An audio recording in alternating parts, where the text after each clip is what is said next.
पूना गाडगीळ आणि sons limited 1832 पासून 8 डिसेंबर पासून नागपुरात विधिमंडळाचं अधिवेशन सुरू होणार। यंदाचं अधिवेशन 10 दिवस चालणार। हिवाळी अधिवेशनाचा कार्यक्रम संसदीय कार्य विभागानं जाहीर केला। महाराष्ट्रातील काही जिल्ह्यांना शक्ती चक्रीवादळाचा इशारा। मुंबई, ठाणे, पालघर, रायगड, रत्नागिरी तसेच सिंधुदुर्ग या जिल्ह्यांना 7 ऑक्टोबर दरम्यान उच्च ते मध्यम चक्रीवादळाचा इशारा। मच्छीमारांना समुद्रात न जाण्याचंही आवाहन। तर पुणे महापालिका निवडणुकासाठीच्या अंतिम प्रभाग रचनेला मान्यता। सोमवारपर्यंत अंतिम प्रभाग रचनेचे राजपत्र जाहीर होणार। 10 ऑक्टोबरपर्यंत आरक्षण निश्चित होणार असल्याची माहिती। मुख्यमंत्री बळीराजा मोफत वीज योजनेचा आज शेतकऱ्यांनी लाभ घ्यावा। दरम्यान महावितरणच्या अधिकाऱ्यांना योग्य माहिती देऊन सहकार्य करावं। मंत्री प्रकाश आंबेडकर यांचं आवाहन। कोल्हापूर जिल्ह्यातील 10,000 शेतकरी योजनेसाठी पात्र। अमरावतीतील उड्डाणपुलावर लागले आय लव्ह मोहम्मदचे स्टिकर। सार्वजनिक ठिकाणी आय लव्ह मोहम्मदचे स्टिकर लावल्यामुळे खासदार अनिल बोंडे आक्रमक। आय लव्ह मोहम्मदचे स्टिकर लावून दंगे करण्याचं कटकारस्थान। बोंडेंचा खळबळजनक आरोप। पुढील 3 दिवस राज्यात काही भागात हलक्या ते मध्यम पावसाची शक्यता। विदर्भात, मराठवाड्यात भागात या संपूर्ण पाऊस पडण्याचा हवामान खात्याचा अंदाज।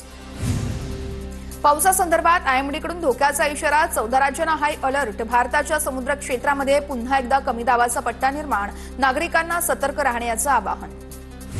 मुंबईला पाणीपुरवठा 7 तलावांमध्ये 98.81% जलसाठा। तलाव क्षेत्रात अद्यापही पाऊस सुरू असल्यानं ऑक्टोबर अखेरीस जलसाठा वाढण्याची शक्यता। मुंबईकरांची पाणी चिंता मिटली।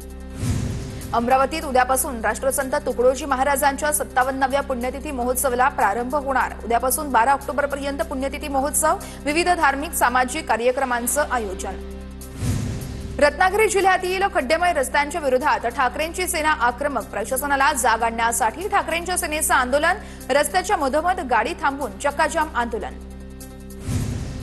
छत्रपती संभाजीनगरच्या कन्नड तालुक्यातील पांढरी वस्तीवरील नागरिकांचा रस्त्यासाठी संघर्ष। पळशी खुर्द गावात जाण्यासाठी रस्ताच नाही।